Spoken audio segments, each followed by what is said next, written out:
Imagine the night is falling in a world untouched by civilization, where snow covers the land like an endless white ocean, and the air itself seems sharp enough to cut. The last orange glow of the sun sinks beneath the horizon, leaving behind only shadows and silence. There are no lights, no houses, no towns or villages to break the darkness. There's only the wilderness of the Ice Age, a place where temperatures plunge so quickly that the very breath of a human being turns to frost in the air. This is the world our ancestors knew, and in it, the difference between warmth and cold was a difference between life and death. For the caveman, winter was not a season as we know it today, marked by festivals, coats, or the beauty of falling snow. Winter was instead a test of endurance, a merciless force that stripped away the weak and rewarded only those who adapted. To modern people, the idea of stepping outside without electricity, insulated homes, or thick clothing is almost unthinkable. Yet thousands of years ago, our ancestors faced such nights again and again, each one a challenge, each one a story of survival. It is in this frozen silence that the tale of humanity's struggle truly begins. The cave itself became both prison and sanctuary. A small family or clan huddled together inside its stone walls, gathered around a fragile fire. The firelight danced across the rock, illuminating faces that were both tired and watchful. Outside, the night pressed against the cave mouth, full of unknown sounds. The distant howl of wolves, the crunch of snow beneath the feet of predators, the snapping of ice in the wind. Every flicker of flame brought comfort, but every sputter of smoke or dying ember brought fear. For these people, warmth was not a given. It was something that had to be fought for and protected every moment. The silence of such nights was not peaceful. It was heavy and foreboding, filled with the knowledge that a single mistake, a fire that burned too low, a shelter left open to the wind, or a hunter returning too late, could doom an entire family. In this silence, human beings were not masters of the earth, but fragile creatures fighting to carve out a space in a hostile world. Survival was never guaranteed. Death was always waiting, not far away, but at the very edges of the firelight. Yet it was precisely this struggle that shaped humanity. Every freezing wind, every dark night, and every confrontation with the elements forged resilience into human spirit. It was in the heart of these winters that ingenuity was born. Fire was not simply a tool, but a lifeline. Shelters were not merely homes, but armor against the elements. Clothing was not fashion, but the thin boundary between warmth and frost. The contrast was stark. The comfort of fire against the biting cold, the safety of stone walls against the wilderness outside, the hope of life against the constant presence of death. In this introduction to the world of prehistoric winter survival, we begin to understand the weight of what it meant to live as a caveman. We must strip away every modern assumption, every convenience we take for granted, and place ourselves in their world. Imagine sitting in the darkness, your children shivering at your side, your ears straining for any sound beyond the crackle of the fire. You know the night will last for many hours more. You know the fire must not die. You know that out there, beyond the cave, predators watch and wait. And still, you also know that the cold itself may be your greatest enemy. This was the rhythm of existence in the Ice Age. Constant vigilance, endless adaptation, and the delicate balance between life and extinction. The silence of winter was not empty. It was alive with danger, heavy with meaning. It was in this silence that our ancestors learned not only how to survive, but how to endure, how to plan, and how to rely on one another. Their struggle in the frozen nights would eventually shape the destiny of the human race. The introduction of this journey brings us face to face with the stark reality of early life on Earth.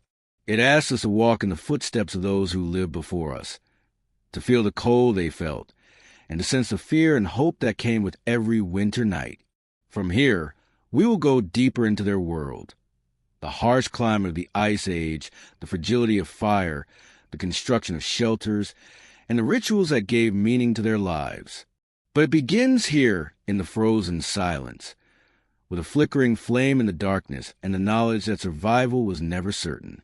To understand the life of the caveman, we must first step into the world they inhabited.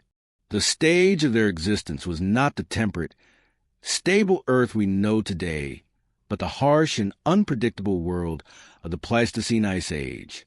This was a period that stretched over millions of years, marked by cycles of freezing cold and brief interludes of warmth. When we think of the Ice Age, we often picture glaciers covering vast continents, giant mammoths trudging across snowy plains, and hunters chasing prey against a backdrop of icy winds. While this image is partly true, the reality was even more complex and unforgiving. The Ice Age was a time when climate dictated survival, shaping not only the land but also the very bodies, minds, and cultures of early humans.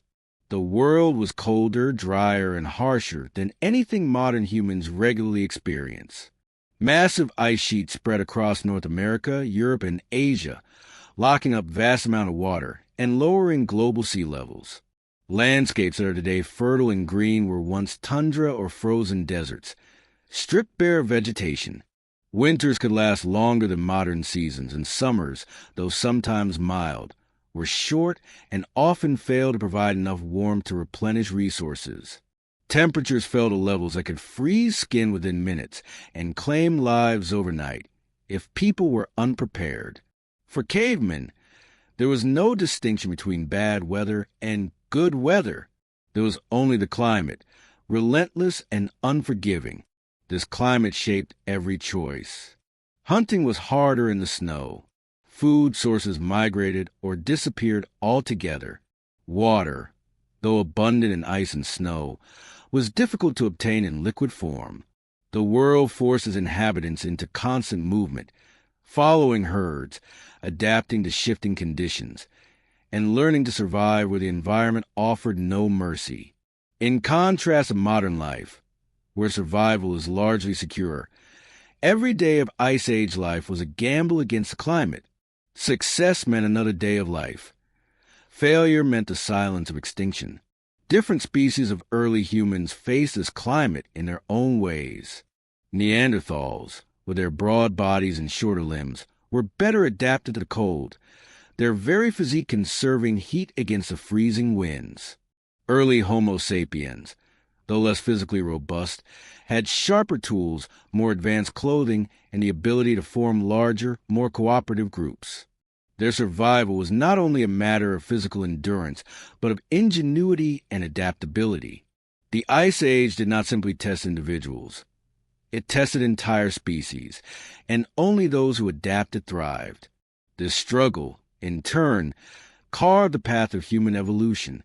It is important to see the Ice Age not merely as an obstacle, but as a crucible that shaped humanity. Without the extremes of climate, there may have been less pressure to innovate, less urgency to create tools, clothing, and shelters. It was in these frozen lands that necessity gave birth to invention. The bow and spear, the carefully sewn fur cloak, the portable shelters of bone and hide, all were born from the pressing need to endure the winters. The cold taught humanity the value of cooperation, as no one could survive alone. The long, unforgiving winters made fire not a luxury, but a sacred duty, something worth protecting with vigilance and fear. The contrast between our world today and the Ice Age world of the caveman is staggering. We live in heated homes with stocked refrigerators, our seasons softened by technology and infrastructure. For them, there was no buffer between the climate and the body. A sudden storm could trap hunters and leave a group starving. A shift in animal migration could mean months without reliable food. Even the smallest dip in temperature at night could be fatal if a fire failed. It was a life constantly lived at the edge of survival, a delicate balance in which the natural world dictated every outcome. And yet, from this environment, something extraordinary emerged. Humanity's intelligence, creativity, and resilience were sharpened against the whetstone of the Ice Age climate. These people were not simply victims of the cold, but fighters who learned to bend nature in small but powerful ways. To their will, they learned to make fire where none existed, to trap warmth within shelters, to stitch together animal skins into clothing that defied the cold. In their determination, we see the roots of our own survival instincts.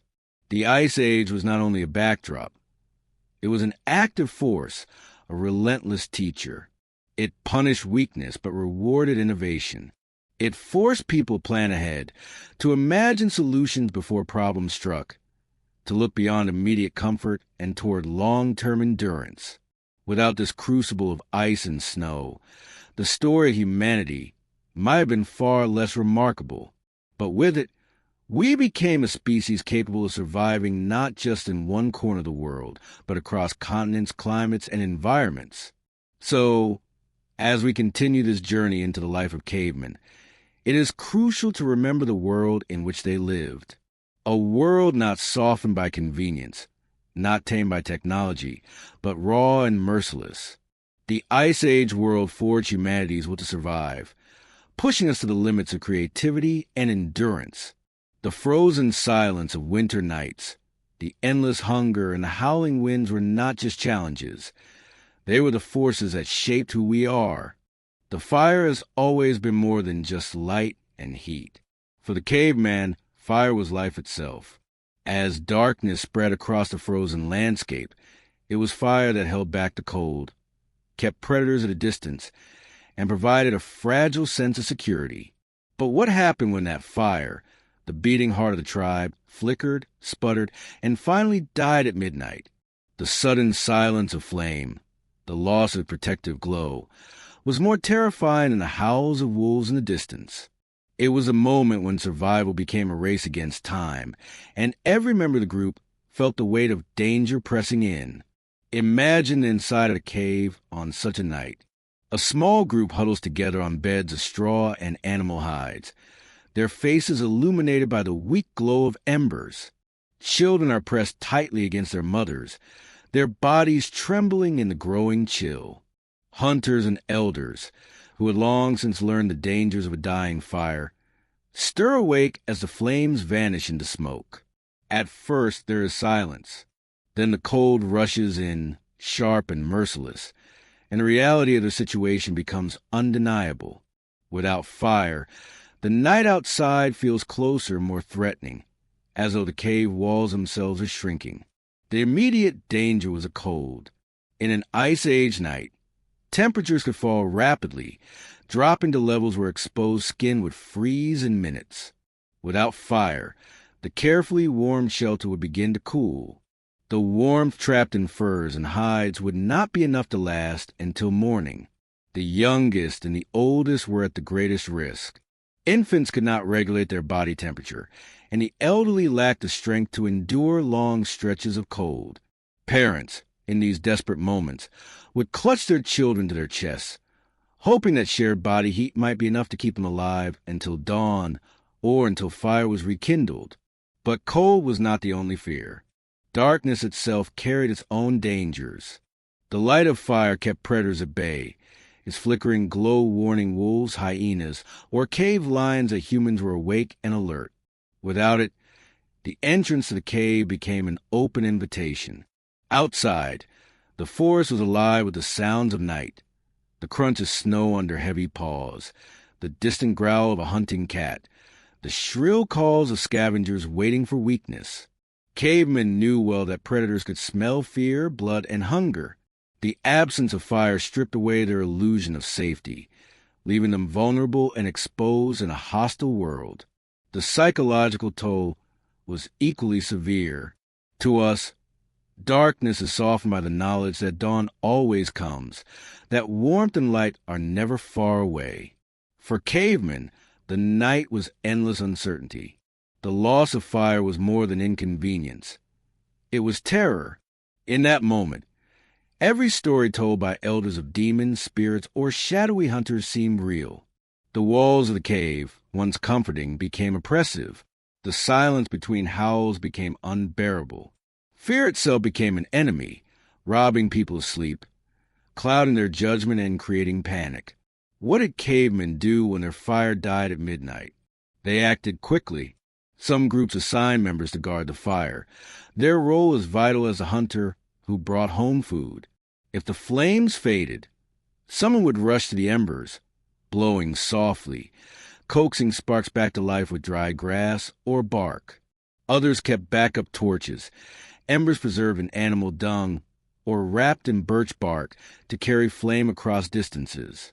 But if all of this failed, if the embers went cold, then the tribe faced a long, desperate night. They might crowd closer together, wrapping hides and furs, sharing breath and warmth. They might risk venturing out into the blackness, seeking dry wood or flint, each step through the snow echoing with the possibility of death. This moment, when fire died, was a point of tension where life and death balanced on a knife's edge. A successful reignition of flame brought immense relief. The first spark catching on tinder, the sudden flare of light, will be met with sighs, murmurs, or even tears of gratitude. Fire's return meant survival, at least for the night. Its absence, however, meant a descent into fear, suffering, and sometimes tragedy. Archaeological evidence shows that some groups did not always survive winters.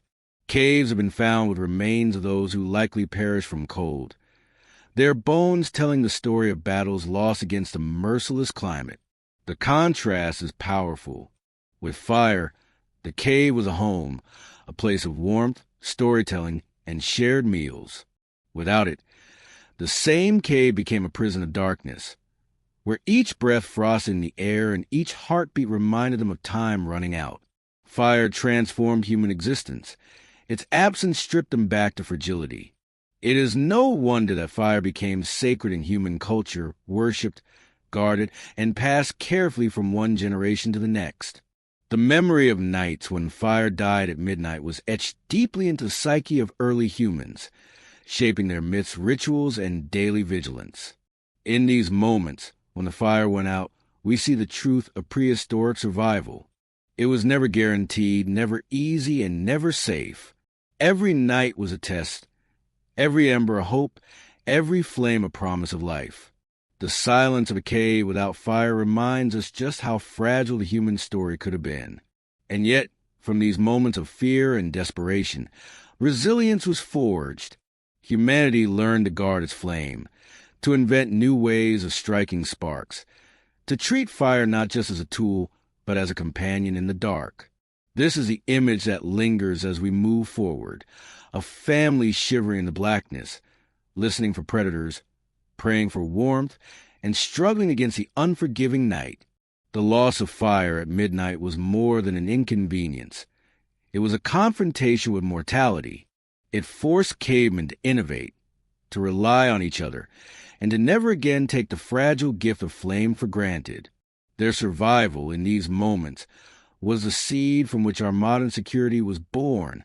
For cavemen, fire was not simply a tool. It was a living presence. It breathed, it grew, it consumed, and it died. To early humans, it must have seemed almost alive, a mysterious force of nature that could not only destroy but also protect and give life. In the frozen darkness of the Ice Age, fire was a line between warmth and freezing, between safety and fear, between life and extinction. Learning to master this force was perhaps the single most important step in humanity's survival story. But fire was not always easy to create, nor was it guaranteed to last. Keeping it alive required knowledge, patience, and ritual. Cavemen had to learn the language of fire, how to speak to it, how to feed it, and how to carry it across the wilderness. Archaeological evidence suggests that early humans did not always know how to make fire from scratch. Some of the earliest fires may have been captured from natural sources. A tree struck by lightning, a wildfire sweeping through dry grasslands, or burning branches left after volcanic eruptions. Imagine the awe and terror of those first encounters with flame. To see it glow with heat, to feel warmth radiate into freezing hands, to hear the crackle that pierced the silence of night. It must have seemed like magic. At first, fire was borrowed, not made, and tribes learned to keep it alive for as long as possible, carrying glowing embers in bundles of bark, dung, or moss. To lose fire in those times was devastating, for it meant relying again on chance and nature's fury. Over time, however, humans discovered ways to call fire into being. Flint and pyrite, when struck together, produced sparks that could ignite dry tinder. Later, friction methods emerged: bow drills, hand drills, and fire plows, all capable of creating enough heat to set dry grasses or shavings alight. These methods were not simple or quick. They demanded skill, patience, and strength, often requiring several people to succeed. In winter, when cold numbed the fingers and it was damp, fire-making became an act of endurance. One mistake, one failed attempt, could mean hours lost in deadly conditions. Yet the reward, the first flicker of flame, was worth every struggle. Preserving fire became an art in itself. Once flames had been lit, they were carefully nurtured. Cavemen fed fires with dried wood, bone, and even animal fat, which burned hot and long. Special attention was given to embers, the glowing hearts of fire that could smolder for hours. By burying embers in ash or packing them in dung, cavemen could transport heat across distances, ensuring that fire could be rekindled even far from its original source. In this way, fire was never just a momentary miracle.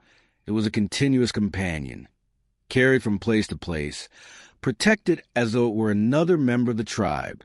Fire also demanded social responsibility. In many groups, the task of firekeeping was trusted to specific individuals, often women elders or younger members who could remain near the hearth while hunters ventured into the cold. The firekeeper's role was sacred. To let the flames die was not just a failure of duty, it was a threat to the survival of everyone. Imagine the pressure. A young boy tasked with watching the fire while the rest of the group slept, his eyes heavy with exhaustion, his body trembling from the chill. He knows that if the flames fade, his family could wake to freezing air and death creeping in. In this sense, fire was not only physical but also psychological, weaving itself into the fabric of trust, responsibility, and ritual within the tribe. Over generations, fire came to symbolize more than survival. It was warm for the body, but also light for the mind. Around the flames, stories were told, knowledge was shared, and the bonds of community were strengthened. The firelight transformed caves into places of culture and imagination. Shadows danced on the walls, sparking myths and visions that shaped the spiritual world of early humans. Fire was a hearth of memory, the circle of belonging, the sacred heart of community. Its preservation was as much about keeping hope alive as it was about staying warm. But fire also carried danger. Left unattended, it could spread, consuming shelters or driving people from caves. Sparks could ignite hides or straw, turning refuge into disaster. Thus, cavemen had to balance reverence with caution. Fire was both a gift and a threat, a double-edged presence that demanded respect. This balance between fear and dependence made it even more powerful in the imagination of early humans. To control fire was to touch something divine, to hold in one's hands a piece of the sun itself. The contrast here is stark and cinematic. With fire, a tribe could eat cooked food, stay warm through the night, and keep predators at bay. Without it, they shivered in darkness, their bellies filled with raw meat, their hearts gripped by fear. Fire turned caves into homes, transformed raw meat into nourishment, and pushed back the claws of death. Its absence, as we have already seen, left only silence, hunger, and despair.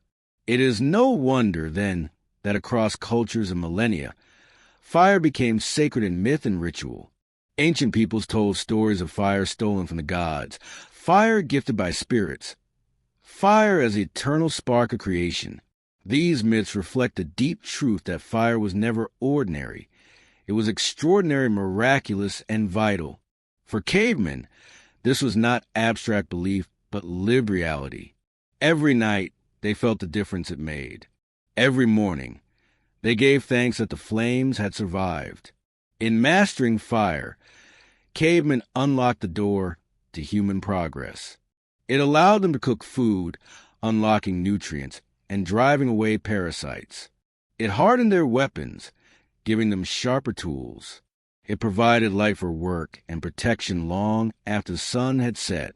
But above all, it gave them time to think, to plan, to imagine. Around the flames, humanity's mind stretched beyond mere survival toward the beginnings of culture, art, and belief. Fire was not just about warmth in the cold. It was a spark that lit the path toward civilization. Thus, when we speak of the language of fire, we speak not only of the techniques to strike sparks or preserve embers, but of the deeper bond between humanity and flame.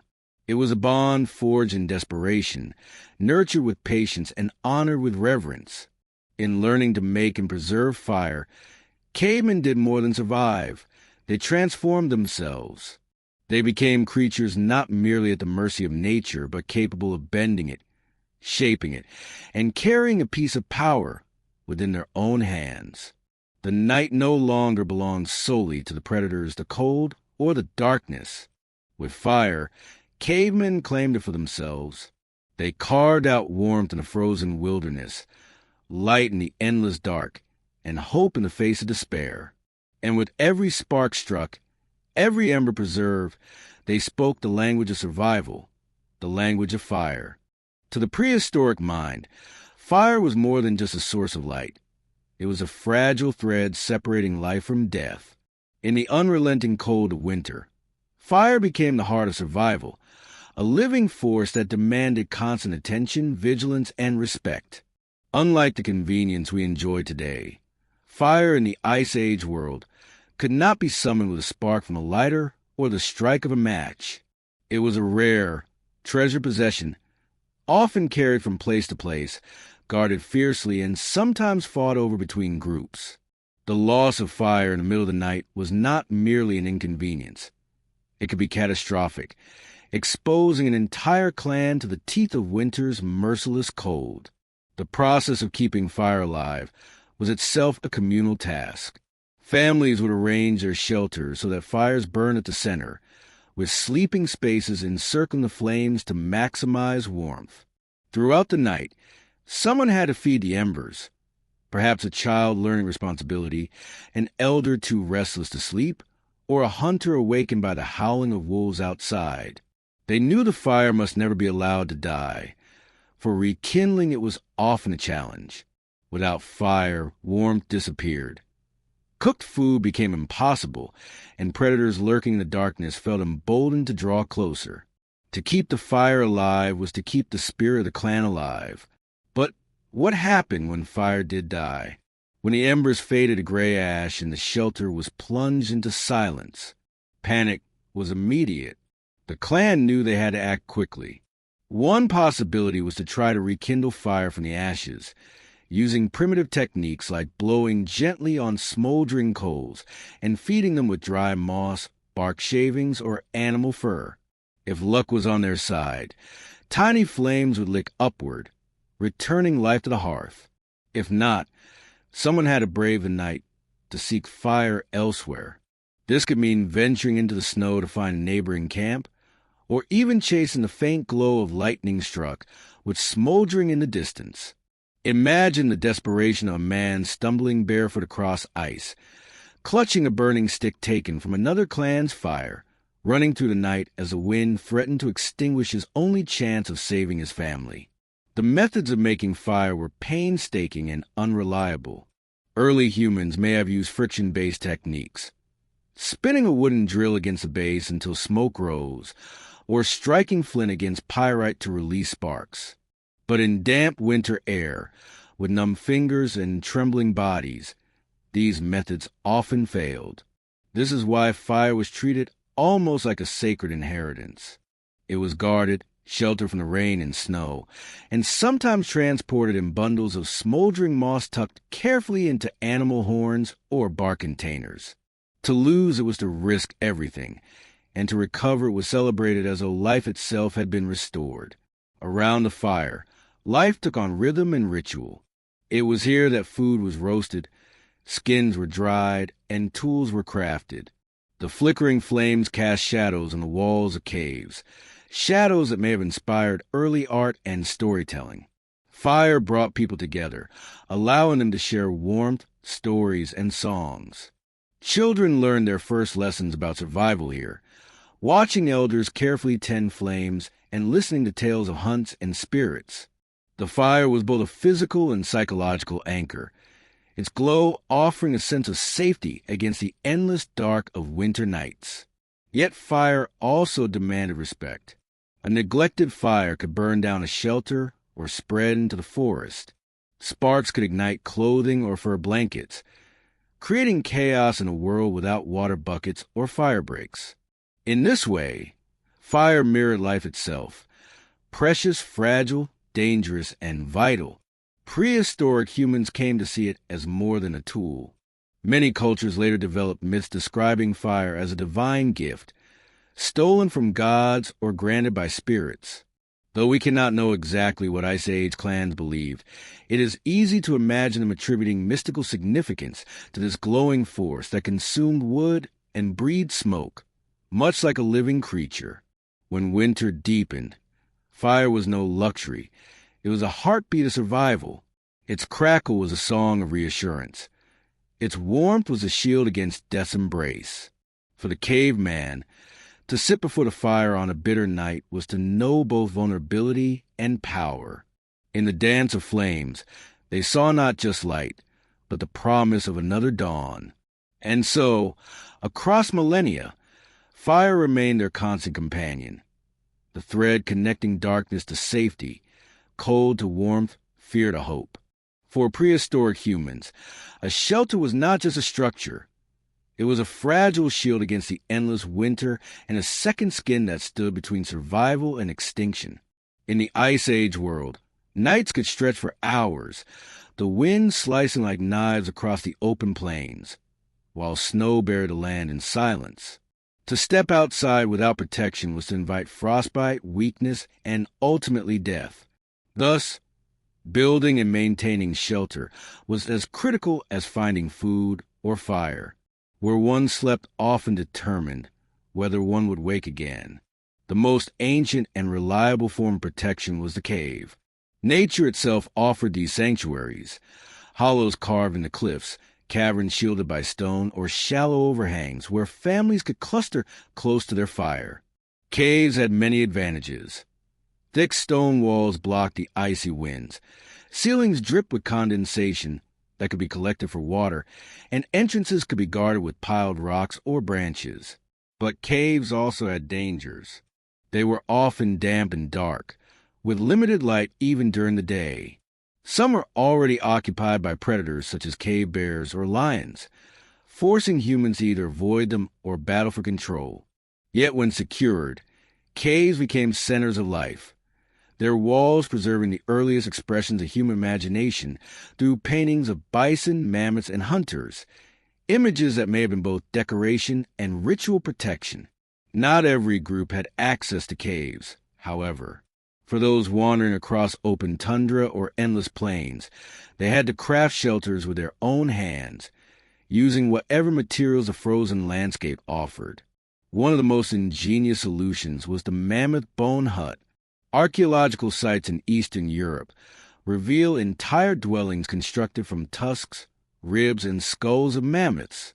These bones were arranged into circular frames, reinforced with wooden poles when available, and covered with hide stitched tightly together. The result was a surprisingly sturdy structure, capable of withstanding howling winds and heavy snow. To step inside one of these huts was to enter a womb of warmth, where firelight bounced off curved ivory and shadows flickered across fur walls. For clans that relied heavily on mammoth hunting, these shelters symbolized both resourcefulness and reverence for the animal that gave them food, tools, and even a home. Other groups adapted to their environments in different ways. In forested regions, shelters resembled primitive lean-tos or huts, built by driving poles into ground and layering them with branches, moss, and animal skins. These were lighter and quicker to assemble, ideal for nomadic bands constantly on the move in search of migrating herds. In coastal areas, where driftwood and bones of whales wash ashore, shelters were constructed from massive ribs and jaws, lashed together and topped with hides. In the Arctic-like conditions of the far north, snow itself became a building block. While true igloo construction came much later with Inuit innovation, Ice Age humans may have experimented with snow walls or pits dug into drifts, creating temporary shelters insulated by the very cold they fought against. Life inside these shelters was intimate and communal. Families slept shoulder to shoulder, children nestled between parents, elders wrapped in furs, all sharing body heat as much as possible. The fire, always central, provided not just warmth but structure, dictating where people sat, cooked, and worked. Walls of hides helped trap heat, turning the interior into a cocoon against the storm outside. Sounds from the night, wolves howling, trees cracking under ice, were muffled within, giving a fragile sense of security. Yet the smell was unavoidable. Smoke from the fire, sweat from bodies, the pungent musk of furs and hides, and the ever-present scent of cooked meat. For modern sensibilities, it would have been overwhelming, but for them, it was the smell of life, of continuity, of survival. Shelters were also symbols of identity. To a clan, their shelter was their hearth, their center of the world.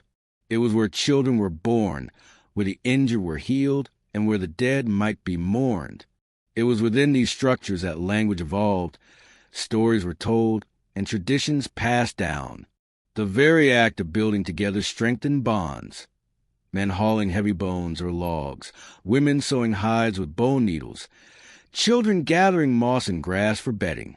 Each role was essential, and each contribution tied the group closer in their shared fight against the elements.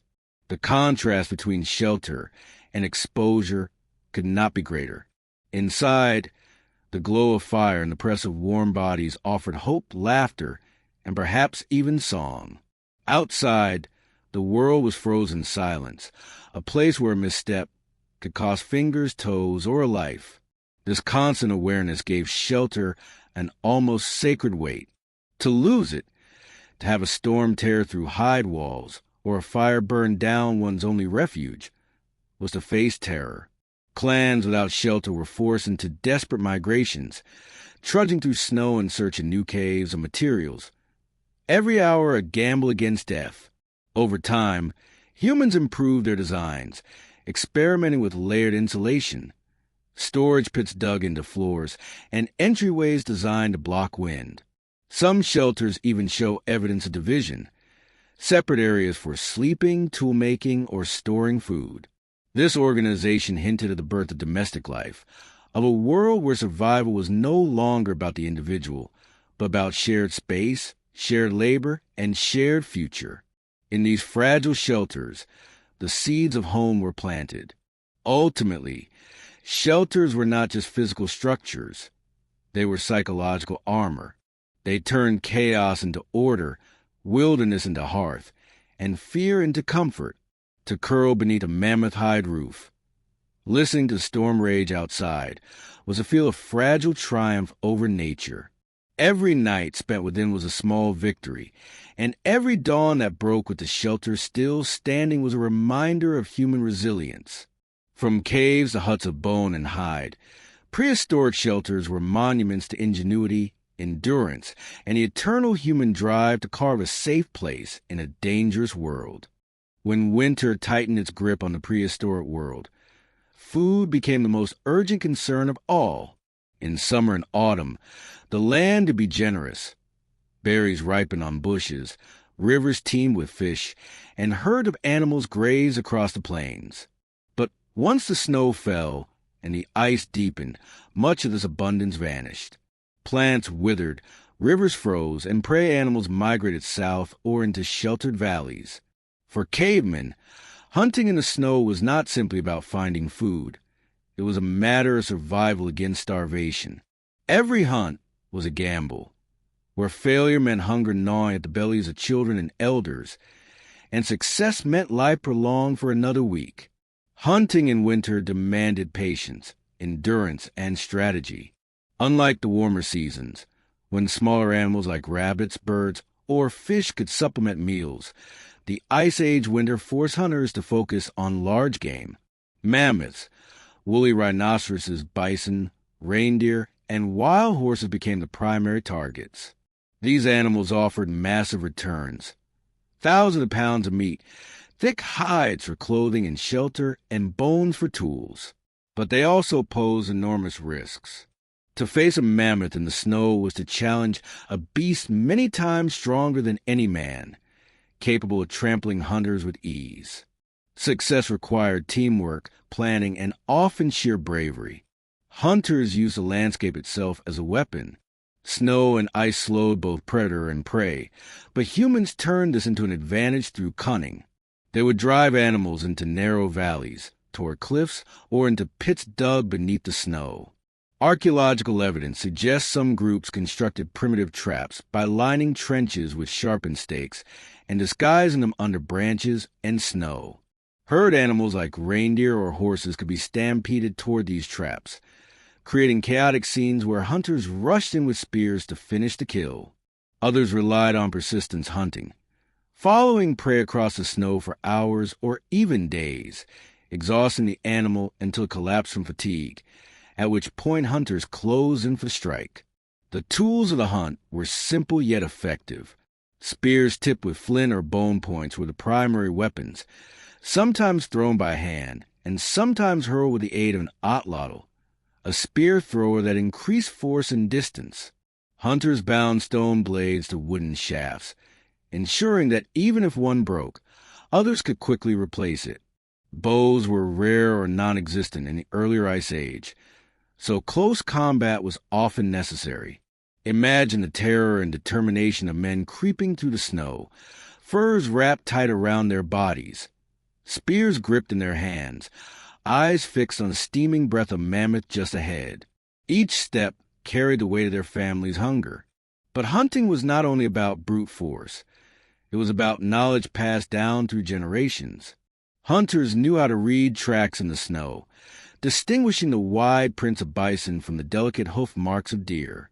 They studied the wind, ensuring their scent would not betray them. They understood animal behavior, recognizing when a herd was restless, when a predator might be near, or when a weakened animal could be separated from the group. This deep observation of nature was survival science, honed not in books but in the silence of the tundra, where a single mistake could mean going hungry for days. Winter also forced hunters to be opportunists. Carrion, the remains of animals killed by wolves, cave lions, or the cold itself, was often scavenged. Though dangerous, approaching the kill of a predator sometimes yielded precious meat. Bones were cracked open from marrow, fat was scraped from hides, and nothing was wasted.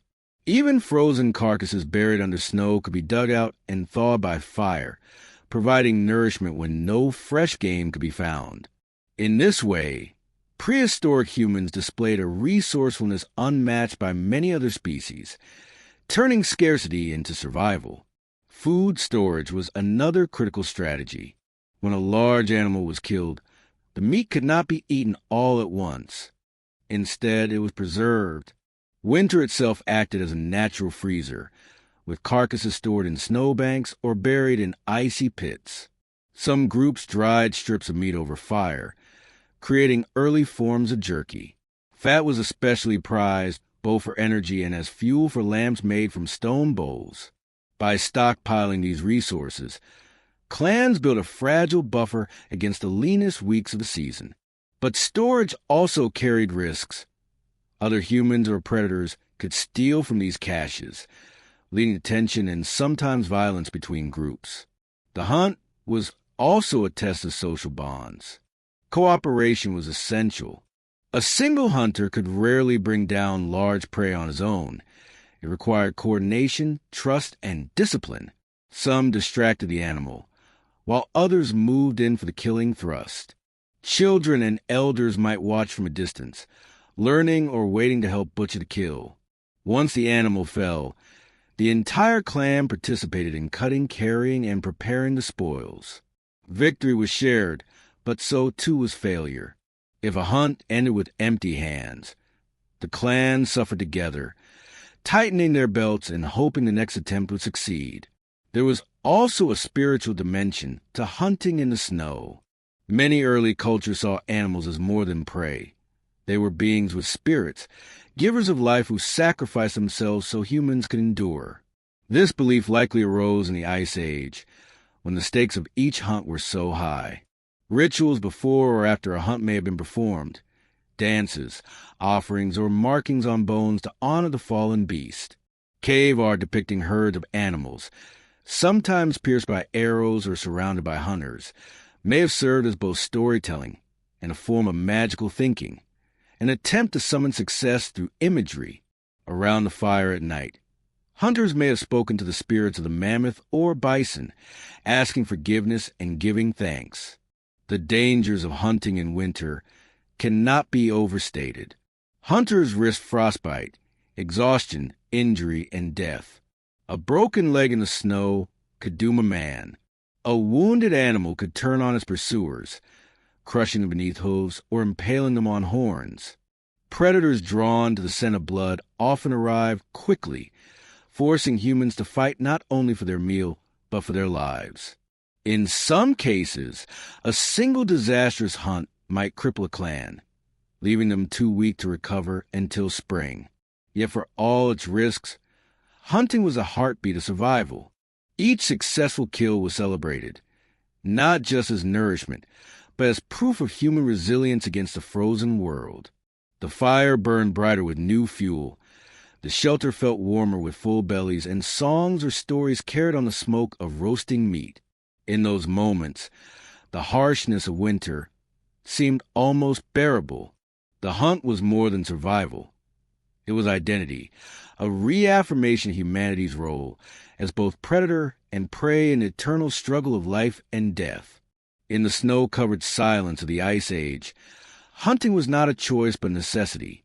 It was where skill, courage, and community converged. Every track followed, every spear thrown, and every animal brought down was a testament to human ingenuity and determination. And though hunger was a constant shadow, it was through these hunts that humans carved their place in the frozen wilderness, ensuring not only their survival, but the continuation of their stories across millennia. While hunting provided the grand victories of survival, the mammoth felled, the bison brought down. It was gathering and preserving that offered quiet continuity in the endless cold. In the prehistoric winter, not every day could be marked by the triumph of a successful hunt. Some days the hunters returned empty-handed, their spears slick only with frost. In those moments, the survival of the clan often depended on the knowledge and labor gatherers, most often women, children, and elders, who knew where to find hidden nourishment even in a landscape that appeared lifeless and barren. To survive winter meant not only killing in the snow, but knowing how to unearth the frozen secrets of the earth itself. The harshness of the season stripped away most visible abundance. Berries had long since shriveled on their bushes. Grasses lay buried under snow, and the green leaves of spring and summer were a distant memory. Yet prehistoric humans had studied their landscapes over generations, learning where food could be found even when all seemed empty. Roots, tubers, and bulbs buried deep in the frozen ground became precious. Families remember where edible plants grew in warmer months, returning to those spots in winter to dig beneath the snow and ice. Though these roots were often bitter and tough, once roasted on the fire, they became digestible sources of calories that could keep weakness at bay. Bark and inner tree layers were another resource. Some groups stripped the inner bark of certain trees, pounding or boiling it into something resembling flour. Pine nuts, acorns, and hazelnuts, collected in autumn, were stored carefully in pits or animal skin sacks, providing bursts of energy when meat was scarce. Even lichens and mosses, seemingly inedible at first glance, could sometimes be boiled into emergency broths. In times of deepest hunger, These humble foods could mean the difference between life and death.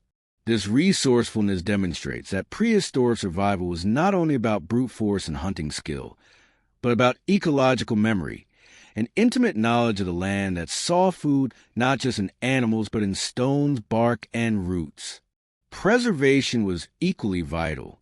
A successful hunt yielded an overwhelming supply of meat, far more than could be eaten fresh before it spoiled. To waste food was unthinkable, so Ice Age humans turned to nature's own freezer. Carcasses were buried under snow, stored in frozen caves, or hung on trees to keep predators at bay. Cold temperatures slowed decay, allowing meat to last for weeks or even months. Some evidence suggests early humans smoked or dried strips of meat over fire, creating lightweight stores of nourishment that could be carried on journeys. Fat was rendered into tallow, not only eaten but also used to fuel primitive lamps that gave light in the darkness of caves. Berries and plants also had their own preservation methods. Some may have been dried in the sun before winter arrived, then stored in skin pouches. Others were left frozen naturally, where they could be plucked from snowbanks when needed. Honey, when available, served both as food and preservative, though rare in colder Ice Age climates. The creativity of preservation reflected a constant dance with time, humans always fighting to stretch the bounty of one season into the scarcity of another. Storage carried risks of its own. Meat buried in the snow might be found by wolves, hyenas, or even rival human bands. To guard these supplies, clans sometimes stored them close to their shelters, where fires and human presence deterred predators. Others hid them in pits, covering them with stones or layers of snow. Imagine the desperation of returning to a cache after days of hunger, only to find it ransacked by scavengers. Such losses could spell tragedy, sparking conflicts with animals or rival groups over ownership of food. Food storage, then, was both a strategy of survival and a point of vulnerability. Foraging in winter was not a solitary task. Children learned from their mothers and grandmothers how to identify plants, where to dig, and what to avoid. Poisonous roots or berries posed deadly risks, so the passing down of knowledge was essential. Families built mental maps of their territories, where hazelnut groves stood, where tubers lay buried, where streams could be cracked open to find trapped fish beneath the ice. These maps were as valuable as any tool, guiding clans back to hidden stores of life when winter tested them most severely. Gathering and preserving food was also an act of foresight. Unlike hunting, which often brought immediate returns, foraging and storage prepared for the future. The women who filled skin sacks with nuts in autumn, the elders who dried strips of meat in the fading sun, or the children who gathered roots under the snow, all were investing in survival beyond the present day. Their work ensured that when hunters failed, the fire would still crackle with food roasting above it, and bellies would still know relief from hunger. The contrast between famine and feast was never more stark than in winter. On one night, the clan might feast on the fresh kill of a mammoth, meat sizzling, fat dripping, and bones cracked open for marrow. Days later, when supplies dwindled, they might huddle around a pot of bitter root broth, sipping in silence, their ribs pressing against thin skin. Yet both meals carried meaning. One was the triumph of conquest, the other the quiet endurance of resilience.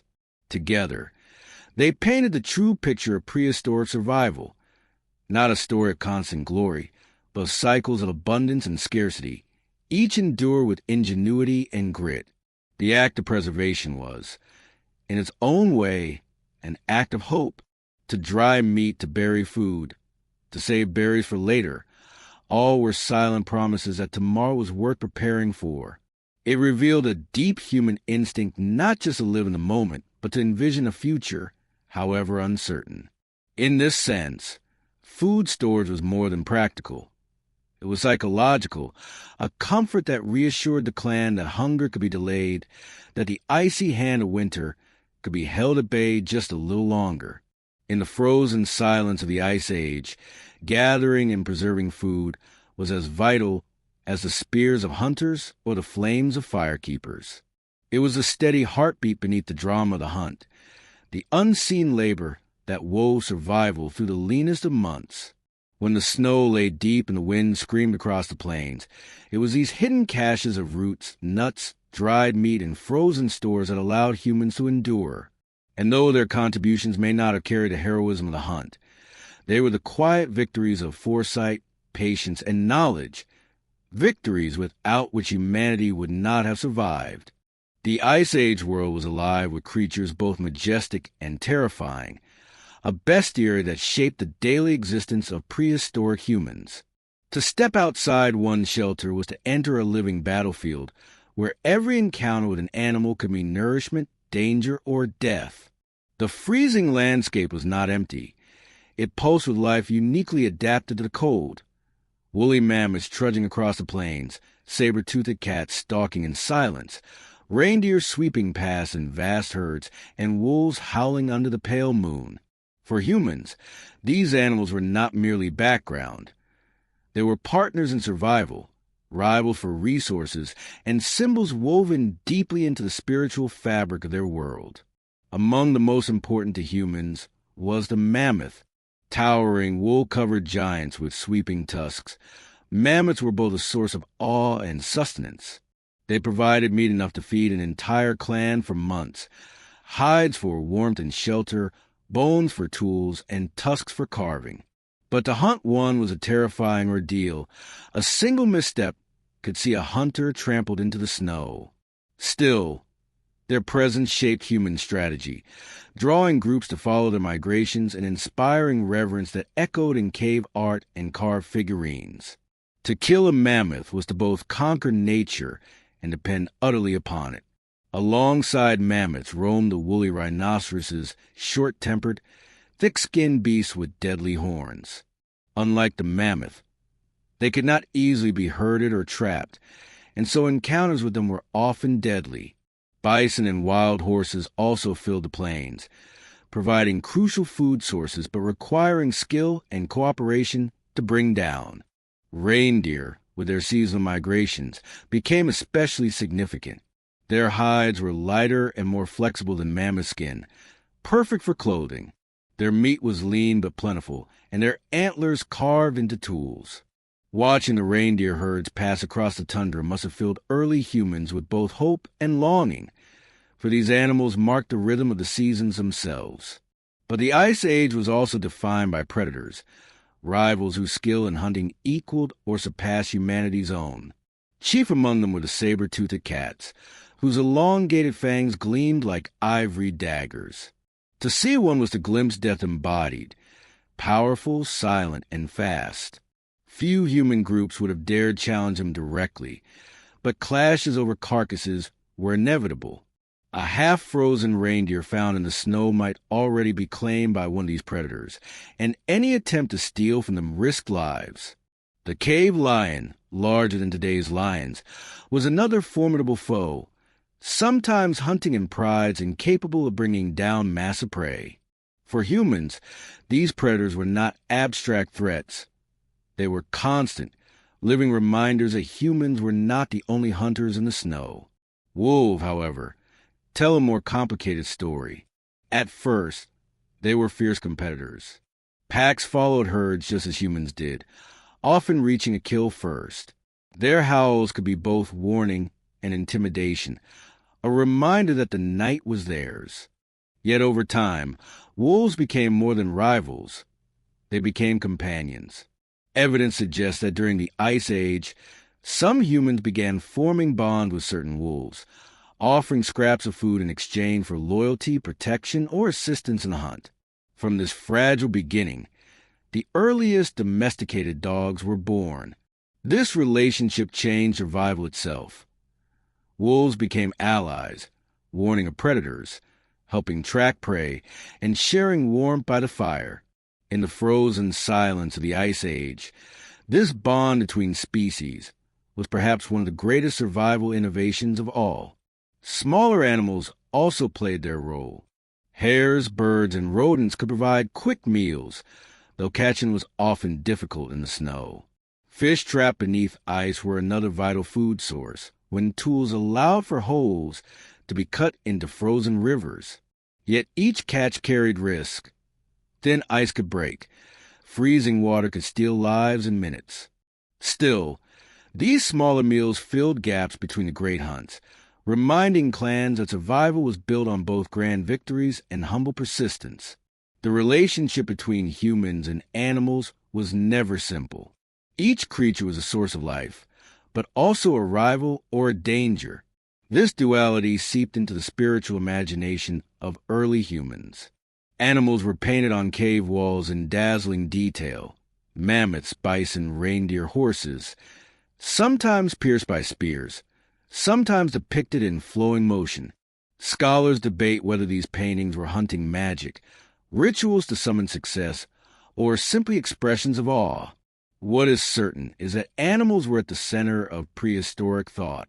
They were not just prey or predators. They were spirits, teachers, and adversaries all at once. Conflict with animals was constant. To venture too far from camp was to risk encountering a predator whose hunger matched your own. Wolves might circle the edges of a camp, their eyes glowing in firelight. Hyenas, larger and fiercer than their modern cousins, could scatter bones and threaten children. Even scavenging birds overhead reminded humans that they, too, were part of the great chain of consumption. Survival meant defending kills, guarding children, and sometimes retreating into shelters until threats passed. Yet, without animals, human life in the Ice Age would have been impossible. They were the providers of not just food, but culture. Hides clothed bodies, bones shaped tools, antlers decorated shelters, and tusks became canvases for art. The warmth of fur-lined boots, the glow of a tallow lamp, the strength of a bone spear. All these daily miracles were gifts in the animals with whom humans shared the frozen earth. In gratitude or necessity, animals became entwined with the very definition of what it meant to be human. The contrast was sharp. Animals were both saviors and threats, both companions and killers. The mammoth fed your children, but its charge could crush you in an instant. Wolves circled your fire, but one day they might lie beside it. A reindeer herd brought clothing and nourishment, but its absence brought famine.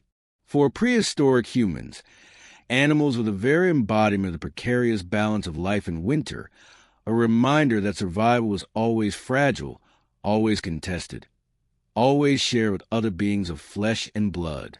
In the vast frozen plains of the Ice Age, humans were not rulers, but participants in a great, dangerous dance with animals. Each encounter etched itself into memory, into story, into art. Every hunt, every theft from a predator, every howl of wolves in the night carried meaning. The animals of the Ice Age were not simply background.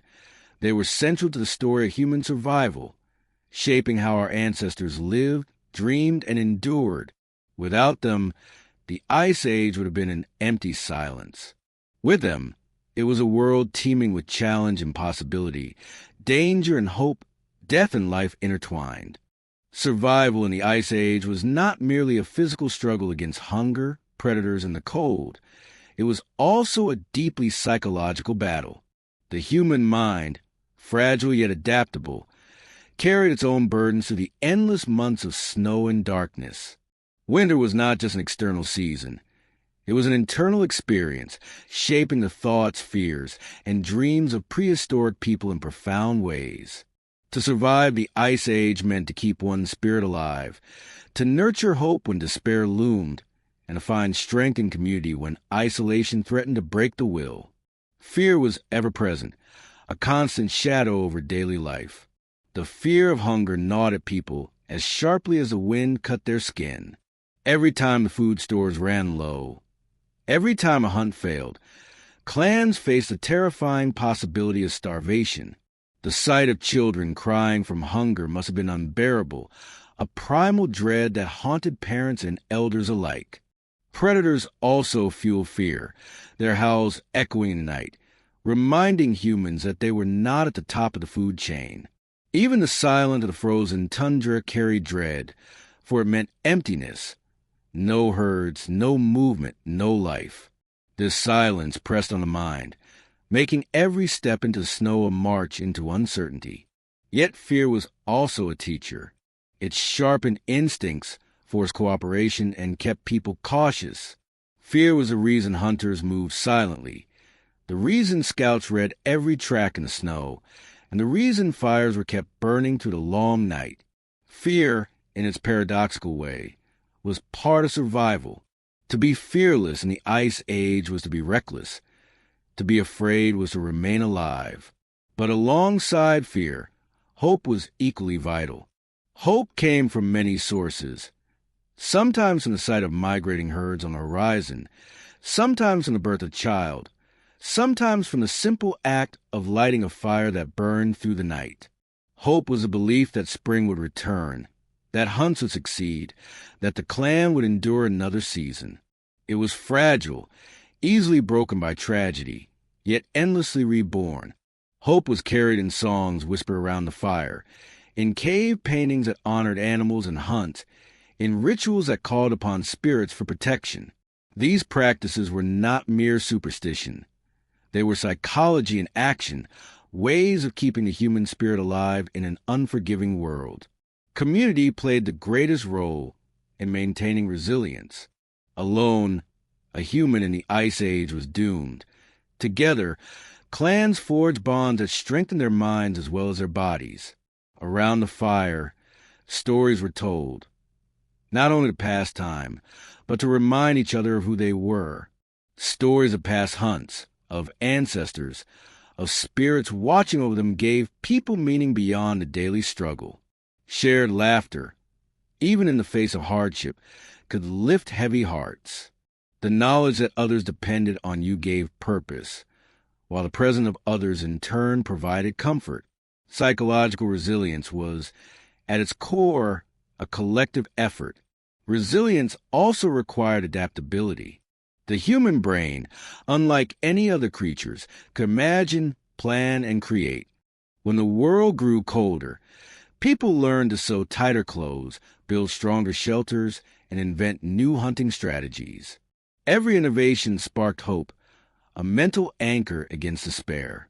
To take a mammoth bone and carve it into a spearhead was not just a physical act. It was a psychological declaration.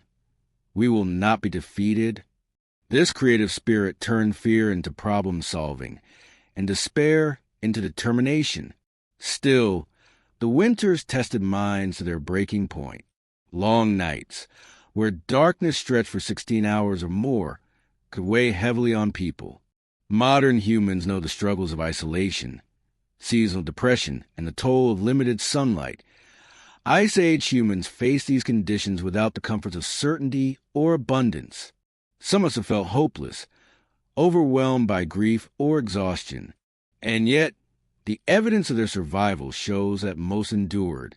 They found ways to fight despair, through ritual, through companionship, through art, and through faith in forces greater than themselves. Rituals, in particular, were powerful psychological tools. By painting animals on cave walls, early humans may have been visualizing success, reinforcing their belief that hunts would provide food. By wearing charms carved from bones or teeth, they carried tangible reminders of strength and protection. By burying their dead with care, they honored life itself, affirming that existence held meaning even amidst suffering. These acts of ritual helped people cope with grief, fear, and uncertainty, creating a sense of order in a chaotic world. Another vital element of resilience was imagination. Humans could envision a better tomorrow, even in the worst of times. The ability to look beyond the present moment, to imagine the thaw of spring or the return of game, was essential. Imagination gave rise to hope, and hope kept people moving. Dreams, too, played a role. Many cultures believed dreams were messages or omens, and in the Ice Age, they may have provided psychological release, transforming inner fears into visions that could be shared, interpreted, or transformed into guidance for survival. The bond between generations also anchored resilience. Elders carried knowledge, where herds migrated, which plants would be eaten, how to find shelter in storms. Passing this knowledge on gave the young direction, while the presence of children gave elders purpose. Each generation supported the other, forming a chain of survival across centuries. This bond created a deep sense of belonging and responsibility, strengthening the will to endure even when everything else seemed lost. In the end, the psychology of survival in the Ice Age was a delicate balance of fear and hope. Fear kept humans cautious, aware, and alive. Hope pushed them forward, inspired innovation, and gave meaning to their struggles. Between these two forces lay resilience, the ability to bend but not break, to face unthinkable hardship and still rise with the dawn. Resilience was not the absence of suffering. It was a determination to endure despite suffering. The Ice Age forged the human spirit as much as it tested the human body. Every winter that was endured strengthened the belief that survival was possible, that humanity could face the impossible and emerge stronger. These psychological battles shaped not only prehistoric life, but also the foundation of what it means to be human. To this day, echoes of that resilience remain in us.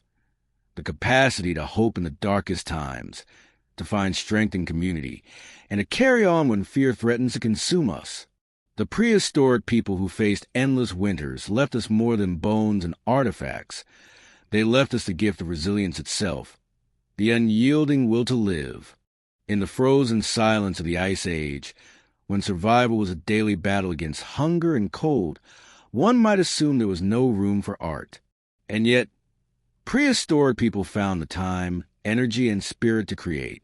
From vivid cave paintings to bone carvings, from figurines shaped in clay to rhythmic chants and dances around the fire, their world was not just about endurance but also about expression. Art was not a luxury. It was a necessity, a psychological and spiritual shield against despair, a way of making sense of the vast, frightening winters that stretched endlessly before them. Through art, humans left behind something more lasting than fire or food, the story of their minds, their fears, and their hope.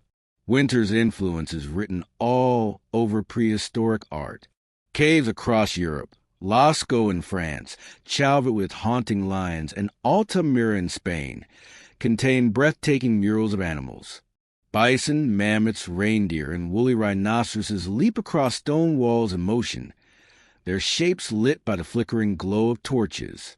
Many of these animals were winter icons, herds that migrated during the cold season, beasts that provided meat, hides, and bones essential for survival. By painting them, prehistoric people were not only recording what they saw, but also invoking the life they depended upon. It was art born out of necessity, yet elevated into something timeless. The process itself was part of the experience.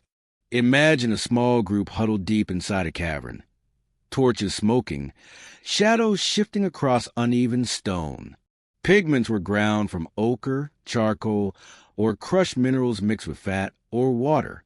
Hands pressed against walls left prints, red or black, a declaration of presence. We were here. We endured.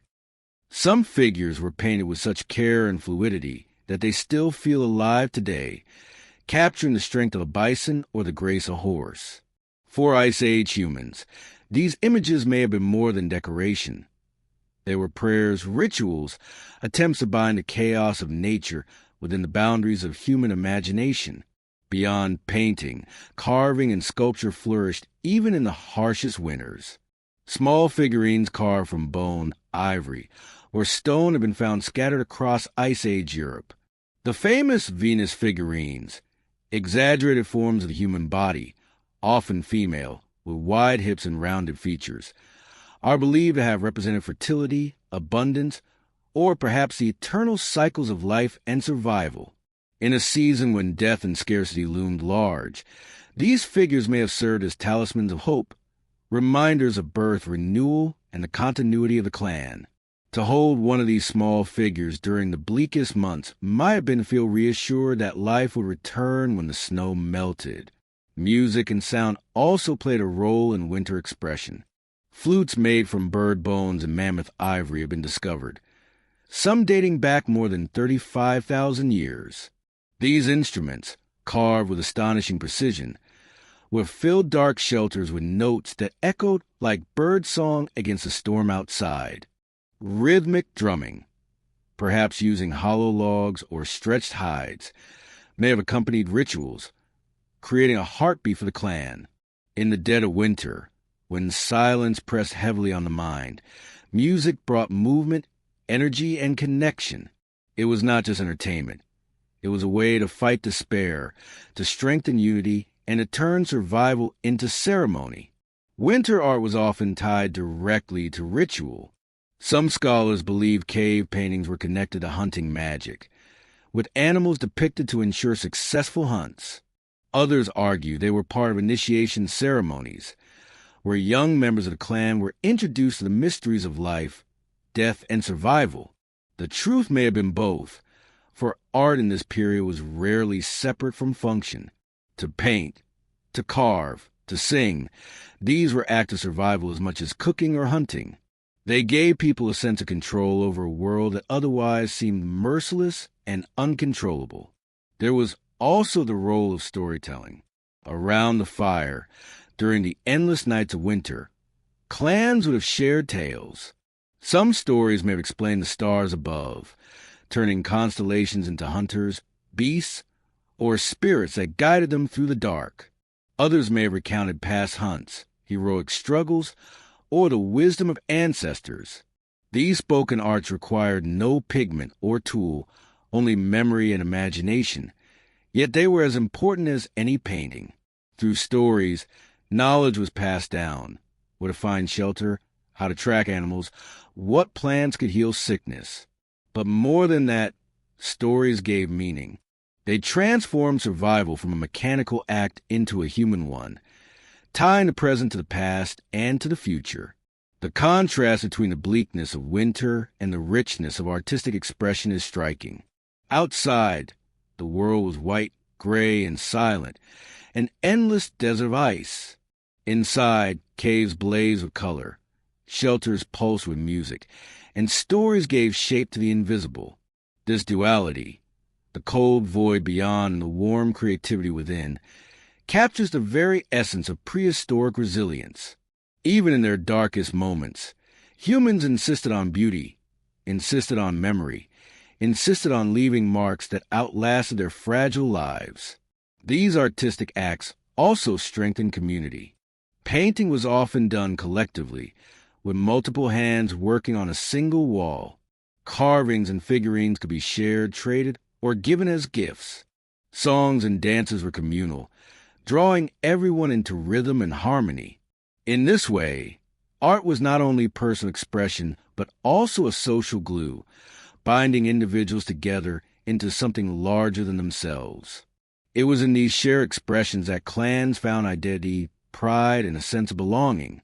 Perhaps most profoundly, Ice Age art shows that humans were not content with mere existence.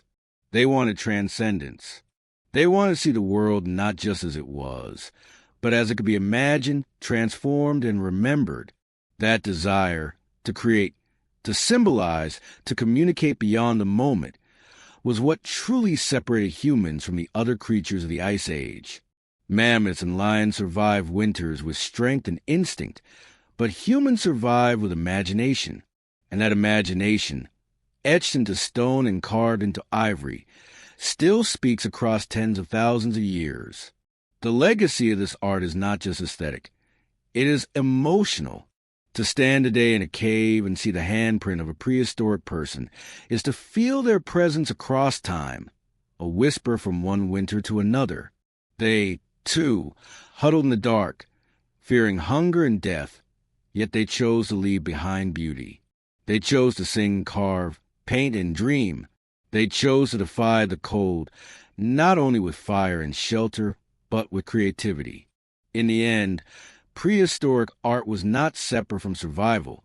It was survival. It fed the spirit as meat fed the body. It kept minds strong when bodies weakened. It gave meaning when days blurred into snow and night. And it ensured that, Even if an individual perished, their story, their vision, and their humanity would remain. Through art and expression, Ice Age humans captured the harsh beauty of winter, not as victims, but as creators, as dreamers, and as survivors who understood that life is more than survival. It is a making of meaning in the face of adversity. For prehistoric humans, the struggle to survive the Ice Age was never just against the cold or hunger. It was also against the predators that share their frozen world.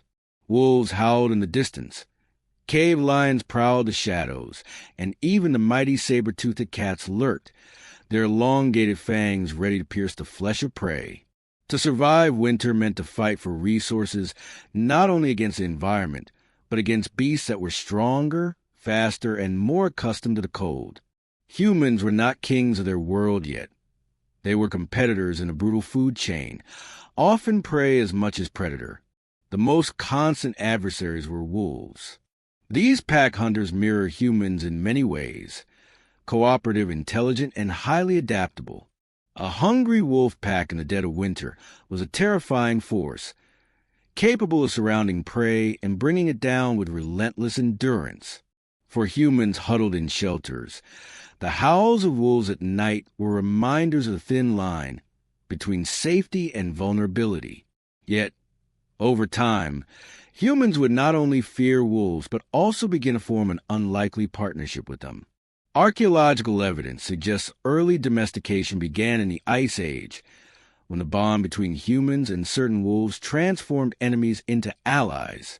But before this fragile alliance, wolves were rivals, competing for the same prey and threatening the same lives humans sought to protect. More fearsome still were the great cats of the Ice Age. The cave lion, larger than any modern lion, stalked the plains and forests. Their power was unmatched, their stealth terrifying.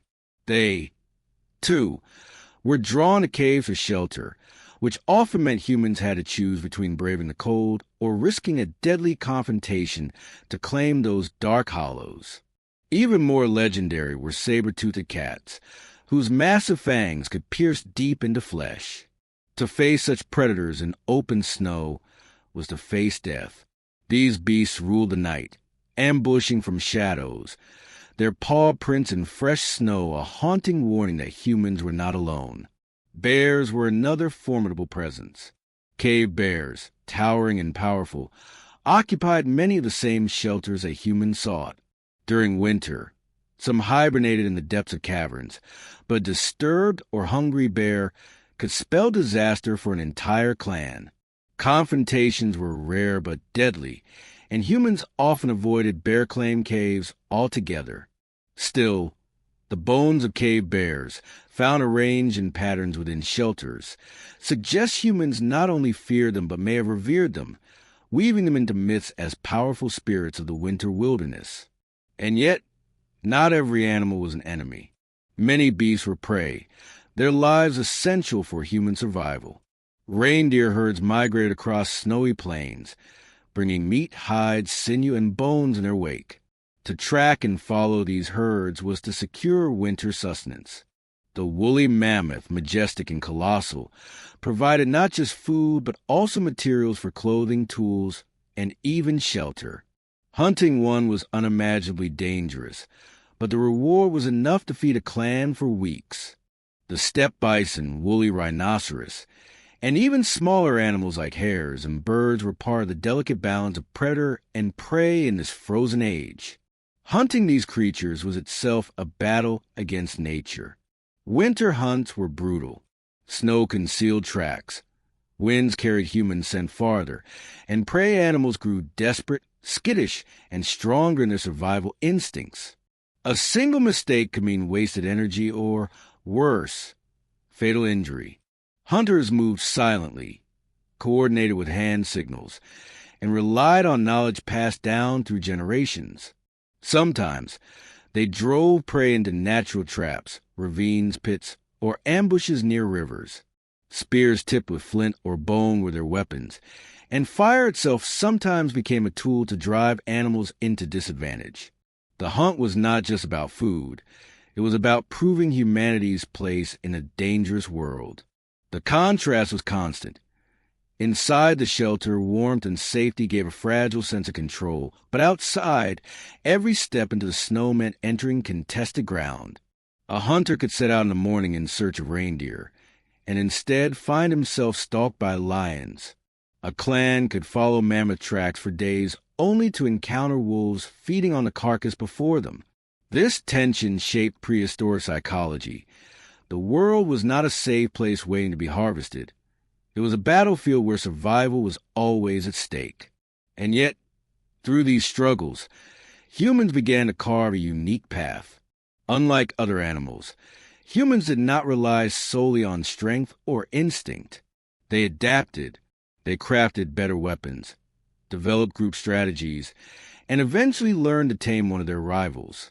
The beginnings of the human-wolf partnership may have sparked in winter, when young wolves lingered near human camps, drawn by scraps of food and warmth. Over time, these wolves became allies, helping attract prey and warn of predators. What began as competition evolved into cooperation, and this alliance would change the course of human survival forever. Predators were not only feared but also respected. Many Ice Age societies may have woven myths around these animals, granting them symbolic roles in rituals and beliefs. Lions may have been seen as lords of the hunt, wolves as guardians or challengers, bears as spirits of strength and endurance. These beliefs softened the terror, giving humans a way to frame their struggles in a larger, meaningful context. To paint a lion on a cave wall was not only to record its presence, but perhaps to acknowledge its power, to seek protection from its spirit, or to channel its strength in battle and survival. The coexistence of humans and beasts in winter was thus a delicate balance of fear and necessity, danger and opportunity. Each predator was a threat, but also a teacher, shaping human strategies, tools, and even social bonds. Each prey animal was a lifeline, its presence dictating migration routes and survival chances.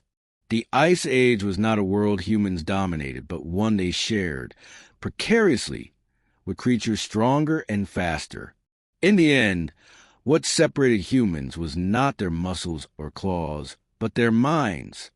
Predators may have ruled the night, but humans ruled memory, imagination, and innovation. They studied tracks, adapted tools, and learned to anticipate patterns. Over time, they turned the constant battle against winter beasts into an advantage, transforming rivals into allies and prey into symbols of continuity and life. Thus, the story of predators and prey is not only about conflict, it is about coexistence. It was this balance, this unrelenting battle on snowy plains, that shaped humanity into what it would become. In the eyes of lions, wolves, and mammoths, humans were once fragile intruders, but with every winter endured, every hunt survived, and every fire lit in defiance of the dark, humans claimed their place, not as the strongest beast, but as the most enduring. Winter in the Ice Age was more than just a season. It was a relentless force that determined where people could live, hunt, and even dream of survival. Unlike today, where humans build permanent settlements and brace themselves for the cold, prehistoric clans had little choice but to follow the rhythms of nature. When the land froze solid and herds moved elsewhere, staying put meant starvation. Movement was not optional. It was a law written into the very fabric of survival. Migrations, long and perilous, defined the life of prehistoric humans, shaping their culture, their tools, and their resilience in ways that still echo in us today. Every winter began with a critical decision: to stay or to move. Those who had access to caves with stored food, water nearby, and sufficient game might endure the long nights in place. But most groups faced scarcity as snow-buried plants and animals migrated south or to lower altitudes. The reindeer, for instance, were a vital source of meat, hides, and sinew, yet their herds were not stationary. They followed seasonal patterns, moving hundreds of miles to find grazing grounds. To follow the herds meant survival. To stay behind meant hunger. Thus, entire clans, men, women, children, elders, were drawn into the vast migration cycles of the Ice Age. These journeys were brutal. Imagine walking across endless plains with biting winds tearing at the skin, snow crunching underfoot, and every step slowed by the weight of furs, tools, and children carried on backs. Paths were uncertain, rivers frozen or swollen with meltwater, predators shadowing the weak and stragglers. For families, migration meant constant vigilance, watching the skies for weather shifts, reading animal tracks for guidance, and remembering ancestral routes passed down through stories. A mistake, turning the wrong way, lingering too long, could cost lives. Yet, these movements were not random wanderings. They were guided by memory and tradition. Elders carried in their minds a knowledge of safe shelters, of valleys where herds had passed in years before, of caves that offer protection from storms. This oral map, this unwritten geography, was a treasure more valuable than any tool. A clan without such guidance was lost. Knowledge of the land became a sacred inheritance, ensuring that the cycle of survival continued across generations. But migrations were not just about chasing prey. They were also about escaping death. In the depths of winter, some regions became simply uninhabitable. Glaciers expanded, rivers froze solid, and forests fell silent. In these places, firewood was scarce, food vanished, and temperatures dropped so low that even the thickest furs could not shield the body. To remain in such regions was suicide. The only path was movement, even if it meant venturing into unknown lands, across treacherous terrain where no clan had ever gone before. In this way, winter became the great driver of human expansion, pushing people out of Africa, across Eurasia, and eventually into the Americas. Journeys reshaped humans not only physically but also socially. On the move, clans had to cooperate more than ever. Children had to walk or be carried. Food had to be rationed, and every member of the group had a role. Hunters scouted ahead, women and elders managed supplies, and guard protected the group from predators at night. Migration was both a trial and a bond. It tested unity, but it also deepened it. Shared suffering on the road created unbreakable ties, and stories born of these journeys became legends, told around fires for generations to come. Of course, not all migrations were successful. Archaeological evidence suggests entire groups perished in blizzards or became trapped when food sources vanished. But for those who endured, migration became the crucible of innovation. Humans learned to make sled-like carriers, to lash bones, and were together for dragging loads. They built temporary shelters quickly, hide tents that could be assembled and dismantled in hours. Some groups may even have fashioned snowshoes or early skis to ease travel across frozen ground. Necessity, as always, bred creativity. Encounters with other groups were another byproduct of migration. Winter journeys often brought clans into contact with rivals, sometimes leading to violent clashes over hunting grounds or shelter. But not all encounters ended in bloodshed. Some may have traded tools, hides, or knowledge, sharing survival strategies in the face of mutual hardship. Others may have intermarried, binding groups together and strengthening genetic diversity. Migration was thus both a danger and an opportunity, expanding not just territories, but the very idea of human community. The contrast between migration and stillness was stark. A clan that stayed rooted in one place risked becoming trapped, like prey cornered by the season. A clan that moved embraced uncertainty, danger, and exhaustion, but also opportunity. Movement was a gamble, but one that often paid off, bringing herds, resources, and new horizons. Winter forced this choice upon them, turning every season into a test of courage and adaptability. Spiritually, journeys may also have taken on symbolic meaning. Some scholars believe that cave art and ritual reflected the cycles of movement, perhaps honoring the spirits of animals that guided them or invoking protection for the road ahead. Migration was not merely a physical event but a passage, a rite of survival that bound clans to the land and to each other. In myths and stories, journeys became metaphors for endurance, transformation, and renewal. Over thousands of years, these seasonal movements shaped the destiny of humanity. Without the pressure of winter, humans might have remained localized, tied to familiar valleys and forests. Instead, the relentless cold pushed them outward, across continents, adapting to deserts, mountains, and seas. Migration, born of necessity, became humanity's greatest strength, the ability to move, to explore, to seek better ground when the old failed. Winter forced humans to become travelers, and in doing so, it made them pioneers. In the end, migration was survival written in motion. It was the answer to hunger, to cold, to scarcity. Each journey was a gamble, each step into the snow a test of endurance. Many fell along the way, their bones buried in frost. But those who reached new lands carried forward not just their bodies, but their stories, their knowledge, and their spirit of resilience. For Ice Age humans, to move was to live, and to remain was to die. Thus, the migrations of winter were not mere journeys. They were the heartbeat of survival, the rhythm of humanity's rise. Every step across frozen plains, every crossing of rivers and mountains, was part of the long path that would one day take humans across the globe.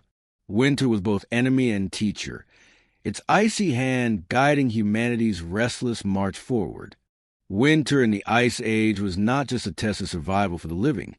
It was also a test of reverence for the dead. Death was constant in a world where frostbite, starvation, predators, and disease claimed lives without warning. Yet, even in this harsh and merciless environment, early humans did not abandon their sense of respect and remembrance. They understood that the death of one was not only the loss of a body, but also the severing of a bond, a piece of the group's knowledge, and a fragment of their identity. Honoring the dead became an act of survival in itself, for it reinforced community, preserved memory, and gave meaning to suffering. When a member of the clan died in the depths of winter, the living faced a brutal reality. The ground was frozen solid. Digging graves into the icy earth was nearly impossible without tools strong enough to break through permafrost. And yet, archaeological evidence shows us that prehistoric humans did bury their dead, sometimes carefully arranging bodies with tools, beads, ochre, or even flowers. This tells us that even when survival demanded every ounce of strength, people still chose to devote energy to ritual and remembrance. The act of burial was more than disposal. It was a statement that the dead mattered, that they still had a place in the story of the living. In places where burial was impossible, alternatives arose. Bodies might be placed in caves, protected from scavengers and weather. Others may have been left on raised platforms of wood or stone, returning the flesh to the animals while preserving the spirit in memory. These choices were not made lightly. They were shaped by belief systems, practical necessity, and the shared understanding of what was proper for the departed. Death rituals, even in their simplest form, reflected a profound awareness that humans were more than creatures of flesh and bone. They were beings of memory, carrying stories that outlasted their lifetimes. Fire often played a role in these rituals. In the long, dark nights of winter, a pyre could provide both warmth and a symbolic passage for the soul. Flames consuming the body may have been seen as a bridge between worlds, carrying the essence of the deceased upward to the sky or into the realm of spirits. Around the fire, the living would gather, not just to mourn but to remember. Stories were told of the one who had passed, their hunts, their bravery, their mistakes, their laughter. In this way, memory became a second life, carried forward by those who survived. One of the most moving aspects of prehistoric burial sites is the presence of grave goods. Beads carved from bone, shells transported from distant coasts, tools, weapons, and red ochre sprinkled over the body. All of these suggest that the dead were honored, perhaps even believed to continue existing in another world. Why else would a starving, struggling group spare such resources for someone who could no longer contribute to survival? The answer lies in the deep human need to see death not as an end, but as a transformation. Winter, with its endless cycle of death and rebirth in nature, likely reinforced this view. Just as plants returned after snow melted and herds migrated back in spring, so too might the spirit of the dead live on elsewhere, waiting to return. Death in winter was also a lesson for the living. Each loss reminded the group of their fragility, forcing them to cherish unity. The death of an elder was especially devastating, for it meant the loss of stories, of maps etched in memory, of skills that no tool could replace. But even here, remembrance was survival. By retelling the elders' words, by passing their lessons to children, clans ensured that knowledge lived on, even if the body did not. In this sense, honoring the dead was not only an emotional ritual, it was an educational one, preserving the wisdom necessary for future winters. The emotional toll of winter deaths was immense. Imagine a mother losing her child in the frozen dark, or a hunter collapsing after weeks of hunger. Grief in such moments must have been overwhelming, but grief itself carried meaning. Anthropologists argue that the act of mourning reinforced social bonds, uniting the group in compassion. To comfort the bereaved was to strengthen the clan. In the Ice Age, survival was not just about hunting and fire. It was also about belonging. Mourning ensured that no one carried their pain alone, just as no one faced the cold alone. Spiritual beliefs likely grew stronger in winter months, when death was most present. The silence of snowy landscapes, the endless night skies filled with stars, and the howls of predators all contributed to an atmosphere where the unseen world felt closer. Many scholars suggest that cave art, with its depictions of animals and abstract symbols, may have been linked to rituals surrounding death and rebirth. Perhaps painting a bison or a horse on a wall was a way to honor the spirits of animals that had died to feed humans, or to invoke protection for the spirits of the dead. In this sense, art and memory intertwined, becoming part of how humans face loss. There is also evidence that some groups honored the very young and the very old with particular care. Children's burials often include beads or objects that suggest love and hope placed into the grave. Elders, who carried the weight of memory, were sometimes given ochre coverings, symbolizing blood and life itself. These choices speak to an understanding of value that went beyond utility. Children represented the future, elders the past, and both were sacred to the continuity of the group. But not all deaths were honored equally. In times of extreme scarcity, choices may have been made about who could be spared ritual or even who could be abandoned. Survival sometimes demanded cruelty. Yet, even when individuals were left behind, memory lingered. Names, gestures, or small stories would still carry them into the collective identity of the clan. In this way, death was both an individual event and a communal experience. What made these rituals extraordinary is that they were not necessary for survival in the most basic sense. Food, fire, and shelter were necessary, but burial, remembrance, and ritual consumed time and energy that could have been spent hunting or protecting. The fact that early humans still chose to honor their dead proves something vital, that humanity is defined not only by the will to survive, but by the will to create meaning. Death, instead of being treated as a mere end, became part of the story of life itself. In the depths of winter, when nights stretched endlessly and the cold seemed eternal, honoring the dead was also a way of giving the living hope. It said, "You matter, you will be remembered, you are more than the struggle of this moment." In a world where snow could bury all traces of existence, memory was the one force that could not be frozen.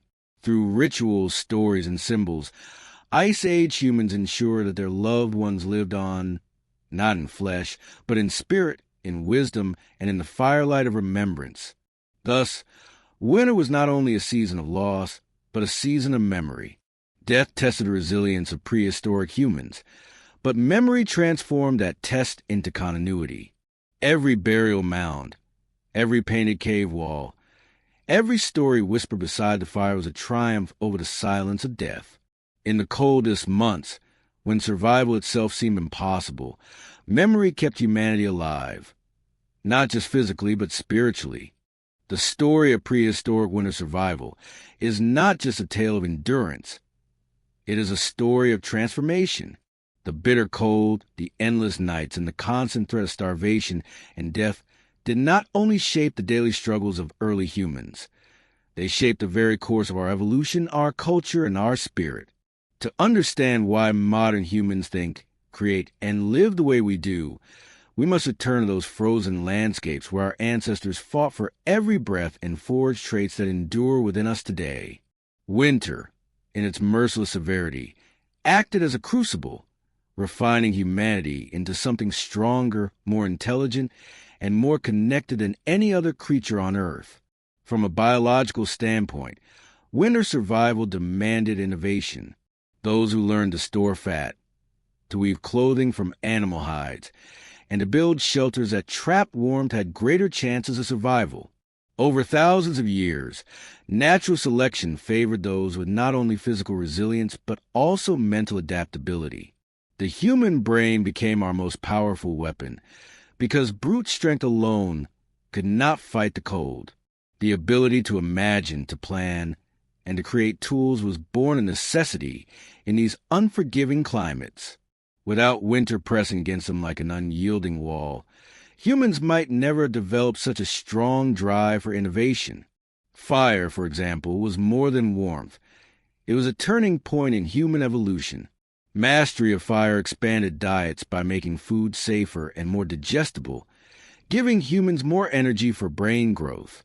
Gathering around fire also gave rise to language, storytelling, and social bonds.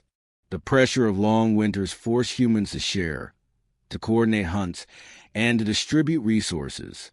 In doing so, winter survival cultivated empathy, cooperation, and culture itself.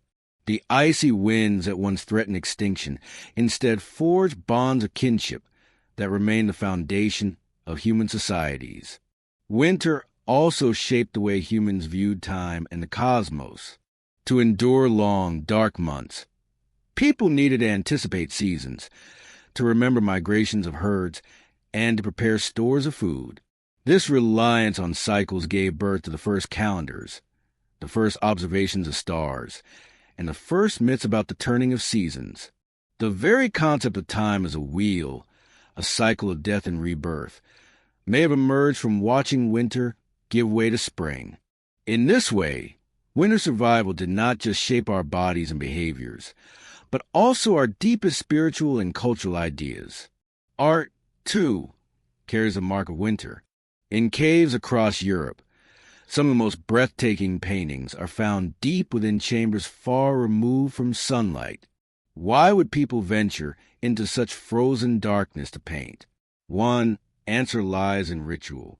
These paintings may have been a way to control fear, to call upon animal spirits for a hunt, or to give meaning to the hardships of the cold. In their flickering firelight, Ice Age humans turned fear into beauty, using creativity as a weapon against despair. This act of transforming hardship into expression is a legacy we still carry, whether in music, literature, or film. The harsh winters also carved a psychological legacy. Living under the constant threat of death made resilience, patience, and hope essential traits. The act of storing food, of keeping fire alive, of passing down stories about past winters, all these trained humans to think beyond the present moment. This forward-looking mindset, the ability to plan for tomorrow even when today was uncertain, became a cornerstone of human intelligence. Winter survival was, in a sense, the original school of discipline and foresight. Perhaps the most profound legacy of winter survival lies in the way it shaped our sense of belonging. Alone, no human could face the cold. Together, clans built shelters, shared warmth, and cared for the weak and elderly. This dependence on one another gave rise to morality and empathy, traits that still define us. When a clan chose to bury its dead with care, even when resources were scarce, it proved that survival was not just about the body, but about the spirit of community. Today, our instinct to honor the dead, to care for the vulnerable, and to seek meaning in hardship can be traced back to these moments in the snow. Over time, these lessons became the foundations of civilizations. Agricultural societies learned to store harvest for winter. Kingdoms developed rituals around solstices, and myths about gods of fire, frost, and rebirth spread across cultures. Even in modern times, festivals like Yule, Christmas, and New Year carry echoes of these ancient survival rituals, celebrations of light in the darkest time of year. The legacy of Ice Age winter still shapes how humanity gathers in the cold months, sharing food, fire, and stories, just as our ancestors once did around cave fires. Science, too, was born in part from winter's demands. The need to track seasons drove humans to study the stars. The need to clothe and protect themselves pushed them to experiment with materials. The need to preserve food led to discoveries in storage and cooking.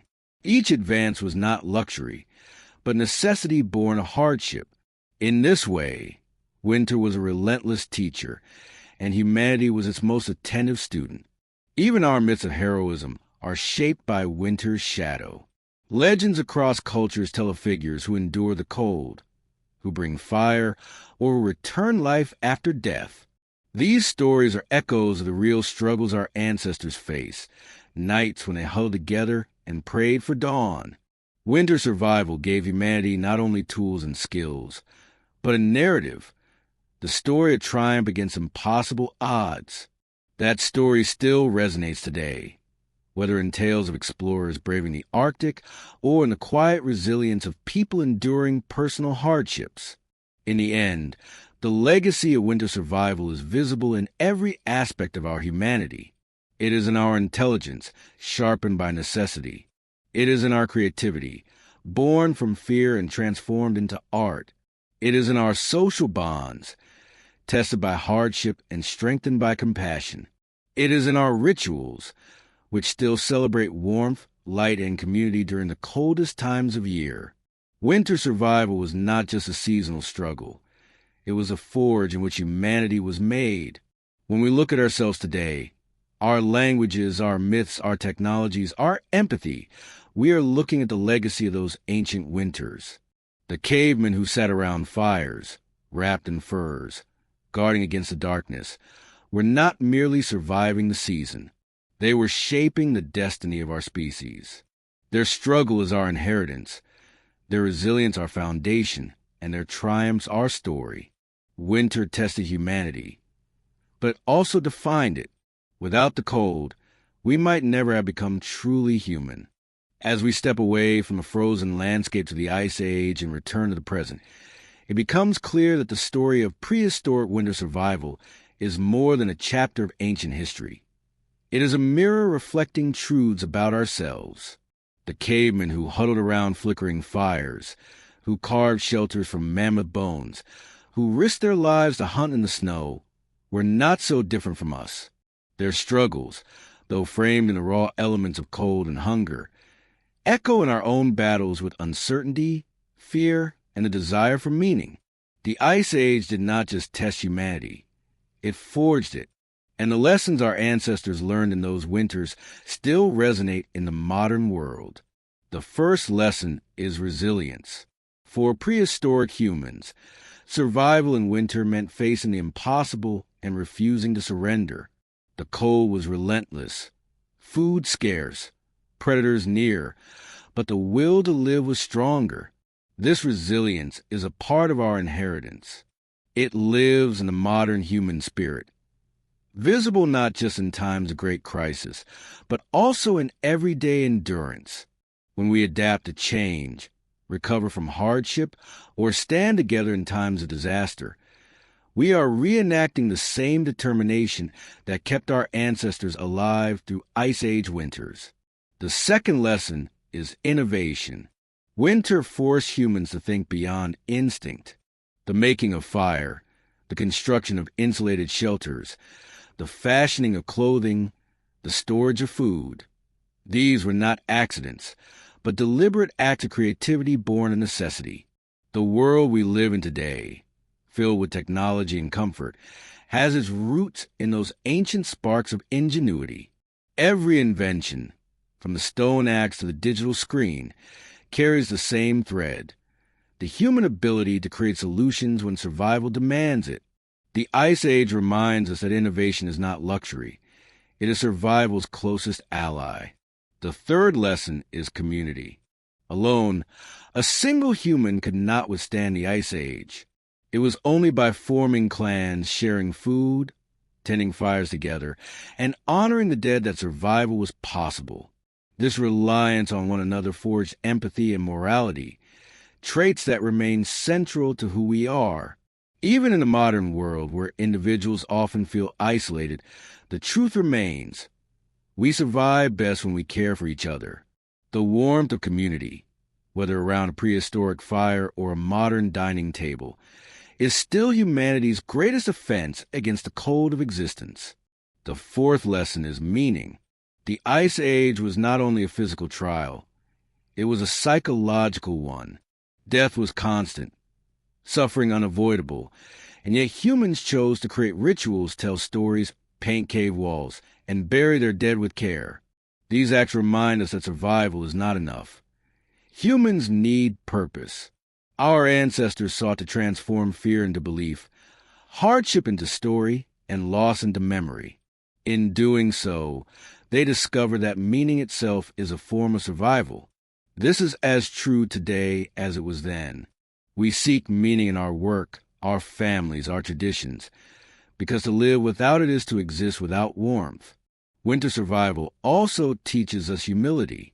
Nature was the great force our ancestors could never conquer, only respect.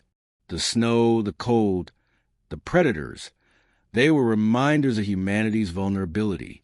And yet, within that vulnerability lay strength, the ability to adapt, to respect the rhythms of the world, and to live within its cycles.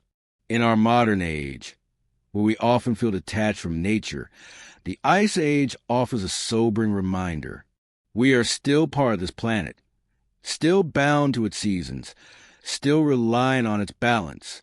To forget this is to risk repeating the mistakes of those who underestimated winter's power. Finally, the Ice Age teaches us legacy. The struggles of those winters shaped not only their own lives, but the destiny of future generations. Because they endured, we exist. Their resilience is our foundation, their creativity our inheritance, their stories the roots of our culture. When we gather in winter festivals, when we tell stories by firelight, when we face hardship and emerge stronger, we honor them. The Ice Age is not distant. It is alive in us. Every heartbeat in the cold carries the echo of theirs. In many ways, modern humanity faces its own winters, though they are not always made of ice and snow. Economic crises, wars, pandemics, environmental challenges, each is its own season of cold, threatening survival in new forms. The question remains the same. Will we adapt, innovate, unite, and find meaning? The Ice Age tells us that we can, because we already have. Our ancestors faced winters far harsher than anything most of us will ever know. And they not only survived, they created the very foundations of human culture. The cinematic arc of the Ice Age is not one of despair, but of triumph. Against the cold, they found warmth. Against the dark, they made fire. Against fear, they told stories. Against death, they created memory. The contrast of their existence, between fragility and strength, despair and hope, remains the essence of the human story. So when we look at the flames of a modern fireplace or gather with family during the cold months, we are participating in rituals thousands of years old. When we wrap ourselves in blankets, cook food to share, or light candles in the dark, we're echoing the same instincts that carried humanity through the Ice Age. These small acts are not just comforts. They are links in a chain stretching back to the dawn of time. In the end, the lesson of the Ice Age is simple. Humanity survives not because the world is easy, but because we are capable of facing what is hard. The cavemen who endured the coldest nights of winter were not just struggling for their own lives. They were building a future in which we could thrive. Their fires may have burned out long ago, but their light remains within us. We are the children of their winters, the heirs of their resilience, and the keepers of their story. And so, the Ice Age concludes not in silence, but in continuation. The snow has melted. The glaciers have retreated. But the lessons remain carved into our very being. Winter was a crucible of humanity, and from its cold embrace we emerged, not broken, but unbreakable.